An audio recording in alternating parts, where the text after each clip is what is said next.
Now let us study MOSFET.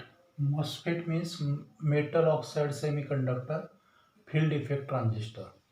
Metal oxide semiconductor field effect transistor. So there are two types of MOSFETs, N channel MOSFET and P channel MOSFET. So MOSFETs have become popular because of their two features. There are two features of MOSFETs. First is high density of fabrication. High density of fabrication.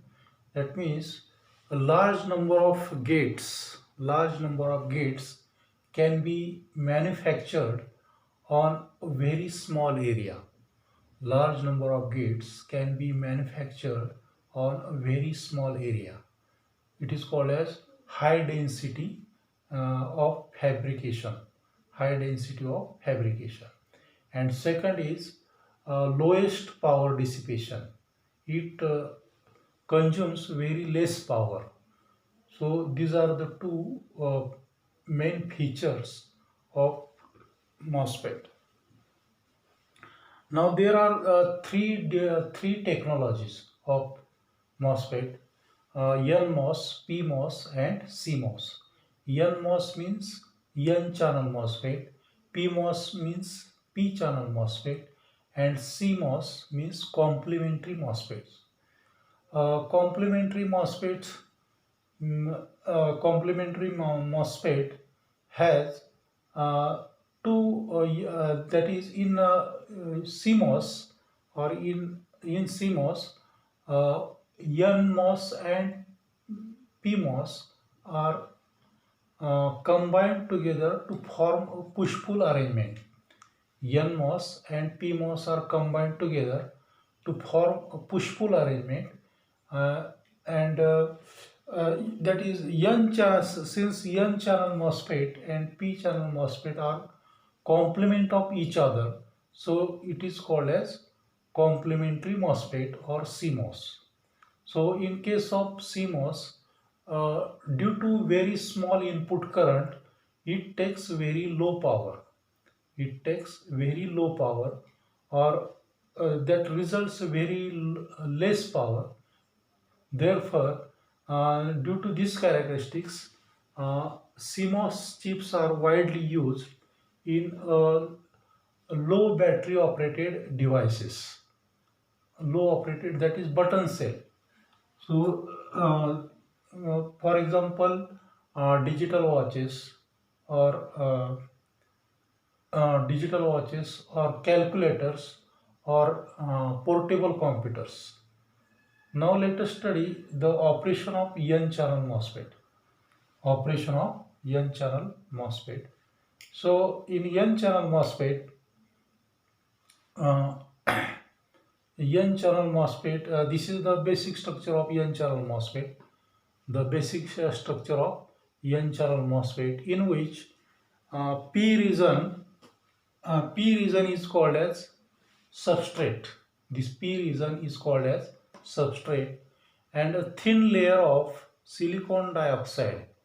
A thin layer of silicon dioxide. It is sandwiched or coated in between metal contact gate and P region. The thin layer of silicon dioxide is coated or sandwiched in between metal contact gate and P substrate, and this forms a capacitance. That is, a metal contact gate, silicon dioxide, and P region. This forms a capacitance because silicon dioxide SiO2 acts as a dielectric material. Therefore, this forms a capacitance. Now the electrons from source to drain. The electrons from source to drain uh, is not possible because there is a P substrate in between them, and this P substrate contains a minority electrons, less number of electrons. Therefore, the electron flow from source to drain, or the conventional current from drain to source, is not possible. Uh, is not possible uh, when VGS is equal to 0, that is when gate supply is 0, the the conventional current is not possible. Okay. Now case first, suppose the VGS is equal to 0. When VGS is equal to 0, then uh, the drain supply tries to attract electrons from source, but since there is a p substrate which contains a less number of electrons or minority electrons, therefore the negligible current flows from source to drain, or the drain current is 0 when VGS is equal to 0 volt. Now when a positive when positive voltage is applied, that is when VGS is equal to 1 or high, when VGS is high, or when gate voltage is positive, then uh,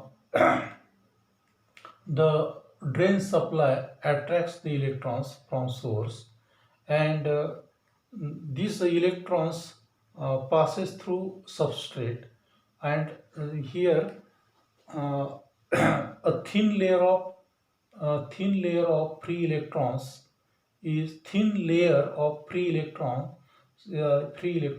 formed. Thin layer of free electrons is formed near the junction of SiO2